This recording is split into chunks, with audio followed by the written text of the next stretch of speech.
for listening. Thank you for tuning in. I don't know if you're listening on Stitcher Radio, iTunes, or YouTube, but thank you for joining me for another exciting edition where we talk about leadership. We talk about reaching your dreams, and sometimes I even have interesting and ordinary guests that are doing extraordinary things in their life. Last week I had my friend Tiffany Robinson. She's an author of a book called Zoe Sidewalk, and also she talked about her Wingstop franchise that she owns. And so I bring to you great people that I've had the opportunity to meet in my life that are doing great things, and hopefully they will inspire you to do great things in your life, because I want you to live your life, but not only that, I want you to love the life that you live. And that's what I'm working on. I'm working on loving who I am and loving what I do and being satisfied with the things that I'm doing in my life. So today we're going to talk about a book by a guy named Josh Packard. Yes, we're going to talk about this book called Church Refugees by a guy named Josh Packard. Now, this book is not, I mean, it's good because we talk a lot about a lot of things on this podcast, and of course, somehow I always wind up talking about church and religion in some sense or some form of fashion. That's just my base. But the things that are in this book related to institutions, I think that we can transfer not only for those of you that are in the religious sector, but those of you that are working with any traditional institution. This book is all about why people are done with their faith, but not only that, why people are done with institutions. And that could be the institution of politics. It could be it could be traditional companies that we are a part of, or that we work with. It's all about culture. It's all about organizational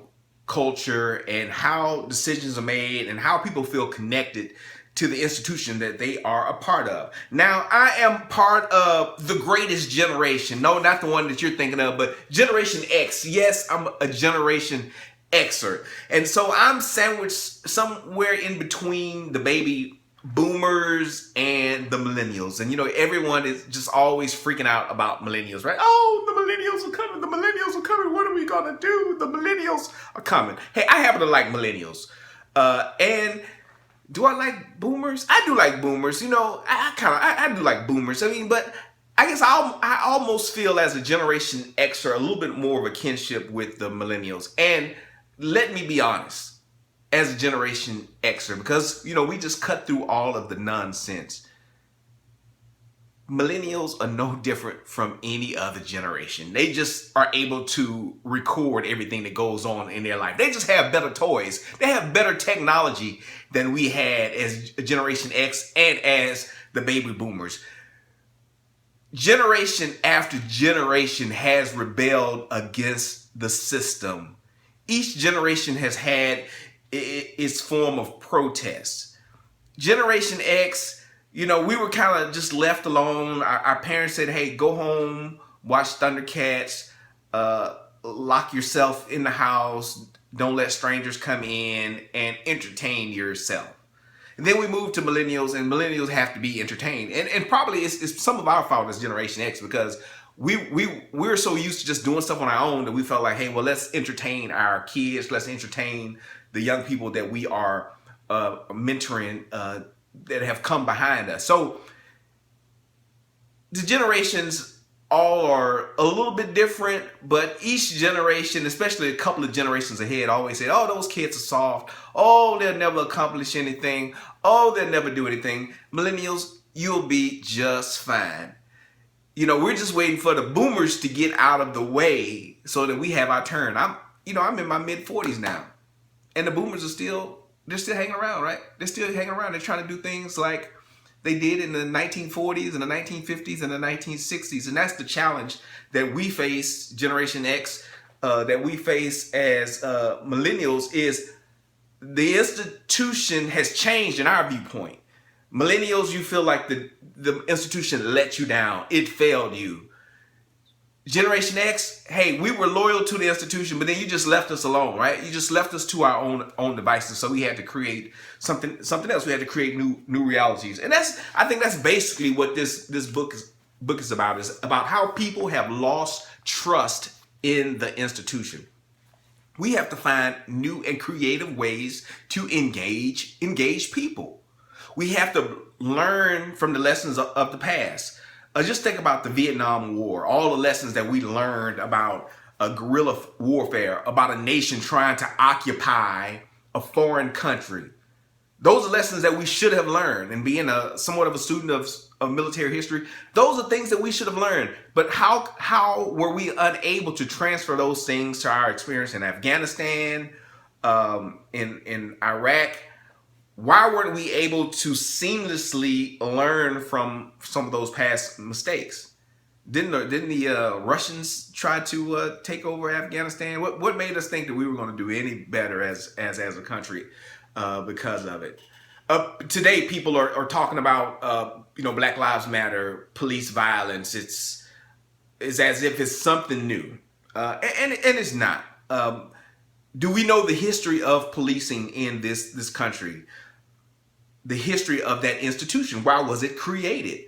I was able to talk to some law enforcement officers who gave me a very good overview of the institution of policing and how it's changed and evolved. But the roots of it actually have some roots in the slavery movement, in keeping slaves from running away, for returning slaves to their masters. That's part of the history. And then you have, during the Prohibition era, you had some police corruption, and basically some of the law enforcement entities were acting like little mafias, I guess. They were enforcers. They were part of the mob structure at that time.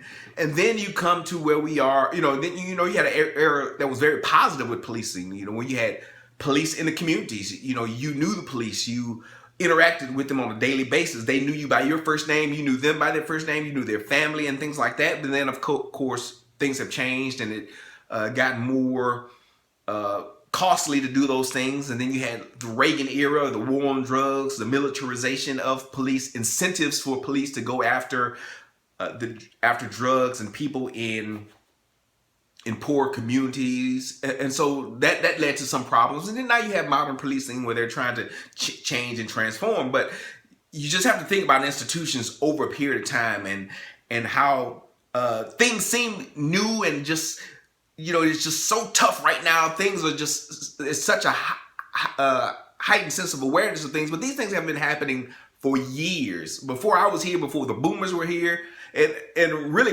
especially before the millennials were here, right? But millennials get all the blame for things that are going on. Millennials blame the boomers, and the boomers blame the millennials, and just nobody cares about us. It's Generation X, right? We're just kind of left off. Nobody even remember. The only thing, we don't even get credit for hip hop, right? Like we should as Generation X. Not the 90s people are like the big people. What about the 80s rappers? What about Run DMC? What about all of those great people? Houdini, EPMD. What about all those great historic acts? But I digress. Let's go back to this book by Dr. Josh Packard. I would encourage you to read it, especially if you are in the church sector. I would encourage you to read it. I made some notes. One of the things he says about societal trends, it says the two most important macro level trends are undoubtedly the loss of trust in social institutions in general and religious leaders in particular, and the perception that religious institutions are no longer tied into the daily life of individuals as intimately as they once were. In other words, they're increasingly considered irrelevant. That can apply to any institution, not just a religious institution, but think about major corporations that are no longer relevant. Why? Because they weren't able to adapt to what consumers want. Burger King maybe had it kind of in advance, have it your way. But companies that were successful like Ford, McDonald's, they had a certain way of doing things. They did it a certain way. The process was more important than the consumer. But now we've changed. Consumers want choices, right? They don't want just cookie cutter, mass produced food. No, they want specialty food. They want to have the option of fresh. They want to see their food being prepared. So what places are on the rise? places that are unique, that taste fresh, that look fresh. Chick-fil-A is one of the it may not be the healthiest, but Chick-fil-A is one of the more successful franchises, because I mean, you see the chicken looks like chicken, right? It's not like a mass-produced patty. It's good customer service. You have Ensalada, this place that I go to sometimes. It has fresh salads. You see them mix it up right there in front of you. Baja Fresh is one of the similar concepts. Chipotle was doing well for a while with their fresh take. You can see the food prepared right there in front of you, but people have options. You can get what you want. Do you want the herb rice, or do you want the white rice, or do you want the brown rice? You have choices and options. It's just not one way. And I think that's what people are looking for. That's what millennials are looking for, right? They're no longer just saying we're going to accept what you put on our plate, but we want some choices, we want some options, and we want to feel like our gifts are being recognized. Now, as a former military officer, I'm used to taking orders. My commander didn't ask me, well, Glenn, what is it that you want to do today? No, he was like, these are the orders. This is what you do. This is the mission, and this is how you fulfill it. Communication like that doesn't work on a broad level, I would say, with millennials. And it probably didn't work with the hippies back in the 60s, right? We think these millennials are so strange, but what about the hippies and the love children back in the 60s? Weren't they kind of pushing against the institution? Weren't they protesting? Weren't they doing different things? Didn't their parents think they were just gonna smoke weed every day and put flowers in their hair? Well, what's different with what the perception is about millennials, and who created the millennials? I mean, who are their parents? Who instilled in them the values that they have? Well, the older generation did, right? The older generation did. That's why I have certain values as a Generation X person, because I was really taught to really be self-sufficient. You have to make it on your own. You have to look out for yourself, and so those are values that I carry out, and I'm perfectly fine and perfectly content, like many of my peers, just sitting, doing your work, accomplishing, and hoping that you make it. But some of the millennials I talk to, they want to discuss things. They want to talk about ideas. There's nothing really wrong with that, right? There's nothing really wrong with that. They want more collaboration, and it doesn't make sense for them just to do stuff because that's the way it's always been done. And what sense does that make for us as leaders to look at the world and say, well, that's the way it's always been done. That's the way we're going to do it. No, it's problematic. It's problematic, and it leads to problems. If we just accept the status quo, we need to push against the status quo. And that's part of stepping out, right? This is the Step Out podcast. We want to push the envelope. We want to bring about change. We want to utilize the gifts and talents that we have been given to make a difference, to be relevant. And that's all people are asking for. Whether you are a pastor, that's what your people want to be relevant. They don't want to just hear you come talk and preach to them and tell them they're going to hell. No, tell them how to effectively take the things that they've learned and carry them out into the world in their daily lives. If you are a leader in a business, how can you improve the productivity of your employees? Not by saying this is the way we do it and you need to get better at doing it my way, but ask them, how can we bring innovation to the workplace?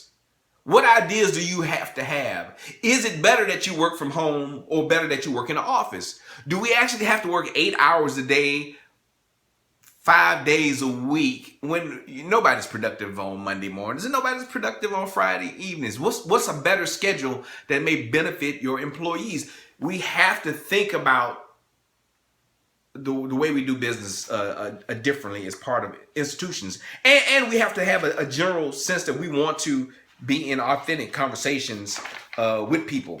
Some of us are used to just barking out orders, and I have no problem following orders. I think that if you're employee, sometimes you need to shut up and do what the boss says. I mean, sometimes you don't need to do a whole bunch of talking. I mean, I'm fine with that. I'm fine with structure and clear authority. But if you are a workplace that professes to have value for your employees, and your employees have good things to share, you need to listen, and you need to listen listen authentically. And let me read another part from this book. It says, it's talking about conversations when people invite people for conversations. It says, their interest in her questions was, she suspected, simply an opportunity to say what they wanted to say all along. It wasn't an authentic conversation because she had no ability to shape or influence them at all, she felt. So sometimes we have conversations with people, but it's really just to push our agenda. And millennials can smell that. That's why advertising has to change in business. Millennials know when you're trying to sell them a bill of goods. It's different when you're having an authentic conversation, when you really find value in the things that they have to share and the things they want to contribute to your organization. But if you really want to communicate with this generation, this upcoming generation, you have to be authentic. Do away with all the rhetoric, do away with all of the spin that you've been taught, but have honest and transparent conversation. And if you can't do that, you have to be, if you can't be honest, well, no, if you can't be transparent, be honest. Okay, that's it. That's what I want to say. If you can't be transparent, be honest. Say, hey, look, I'm not able to share. I'm not going to share that with you because X, Y, Z. Or you don't need to know that information. Just be transparent. Don't be secretive and lie. Millennials can pick up on that. Generation Xers can pick up on it too, because we're pretty smart too. But people can pick up on those things. Just because the institution says it, just because the president says it, just because a TV commercial says it, doesn't mean that it's going to be accepted as gospel anymore. Maybe like it was years ago when you just trusted what the media put out, you trusted what society and your leaders put out. Now we question things, and that's okay, because it gives us an opportunity to have a better world. It uncovers large transgressions. It uncovers systematic failures like sexual abuse of women, things like that, corruption in the system. Because if we're honest and transparent and people are willing to come out and speak, it protects us all. So we need more of that. We need more transparency, more authenticity in how we operate and deal as institutions or religious institutions, any kind of institution where you are leading people. Well, that's it. Hey, check out this book again, Church Refugees by Josh Packard. It's a good book, a phenomenal book. I recommend it highly. This is Glen Guyton. Remember, you can check out the StepOut podcast on Stitch Radio, iTunes, or you can watch this video on YouTube. And I don't know what your dreams are, but I hope that you do something today to live the life that you're called to live. And hey, if you're ever interested in a keynote speaker on leadership or issues dealing with young people, make sure you give me a call. GlenGuyton.com is my website. All the information and more that you ever need to know about me is on there. Thanks a lot. And this has been an episode of the Step Out Podcast.